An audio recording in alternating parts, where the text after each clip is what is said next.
Hi, this video is going to give you a summary of the switching topic that was presented in the lecture the other day, and hopefully this summary will help you in doing the homework. So the reason we're interested in switching is that this is the way that voice circuits are set up traditionally. Okay, today we use voice over IP or data communications networks for a lot of our voice networking, but the traditional voice network is still alive and well and used by millions of people, not only just in the United States but around the world. And so this is an important topic in the voice class. Generally speaking, what we're trying to do is we're trying to provide an N by N switch with N inputs and N outputs. I'm using capital N here. And such that we can switch, so that we can connect any one of the inputs to any one of the outputs. So for example, showing some rearrangement of the inputs and the outputs here.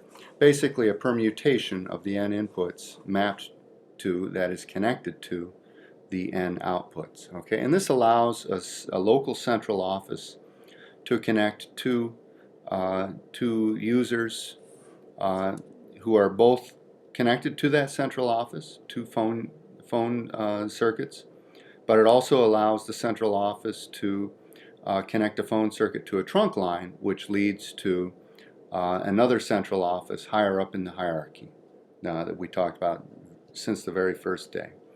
The simplest case of an N by N switch is a 2 by 2. And in the 2 by 2 we have two possible states. That is, two possible permutations. There's the bar state and the cross state. Okay? And so this is bar and this is cross. And these 2 by 2 switches can be used to create larger switches. And we do this by imagining a square grid of 2 by 2 switches. So here's a 4 by 4 switch with 4 inputs. And now I'm going to draw the outputs along the bottom.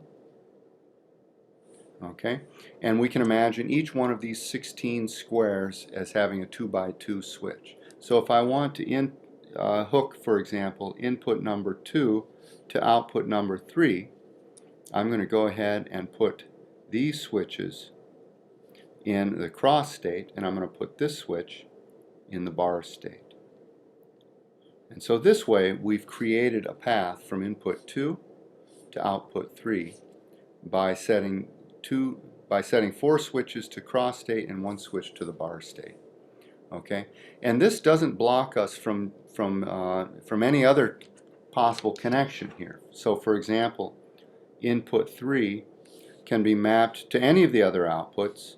For example, input 3 can be mapped to output 4 by setting these into the cross state and this one into the bar state, and then finally this one in the cross state. So you can see the path through this network, and you can see that the path from 3 to 4 crosses the path from 2 to 3, but that's all right. It works because this switch where they cross is in that cross state. Okay, so this is the most flexible way of creating an N by N switch.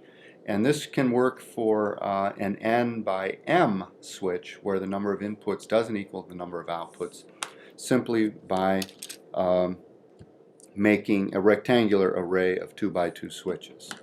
Okay, but for now let's talk about an N by N switch and ask ourselves how many 2 by 2 elements we need to create this N by N switch. And the answer is that we need N squared 2 by 2 elements. Okay, and as the size of the switch grows, the number of 2 by 2 elements we need in that switch grows as the square of N. We're hoping to find a way to make it grow less rapidly with N as N increases. So for example, in the Verizon office here in Utica, we have an ESS5, an AT&T voice switch, which has something like 120 or 130,000 connections, inputs and outputs. So N is something like 120 or 130,000. And If the number of 2 by 2 switching elements grows as n squared, it will be prohibitively large. And we won't be able to afford to create it. So we're seeking a way of having fewer switches. And the way we do this is with what's called a Clos network.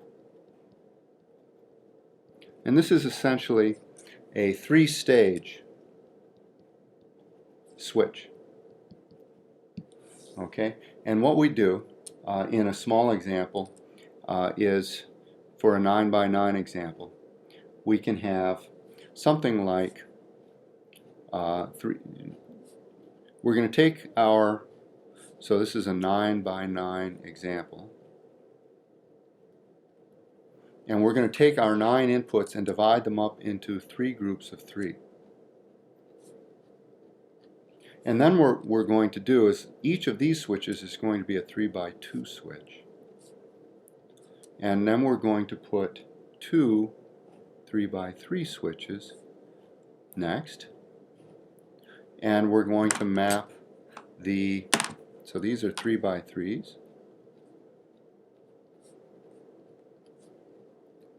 And we're going to map the top output of each of the 3 by 2s to the top 3 by 3.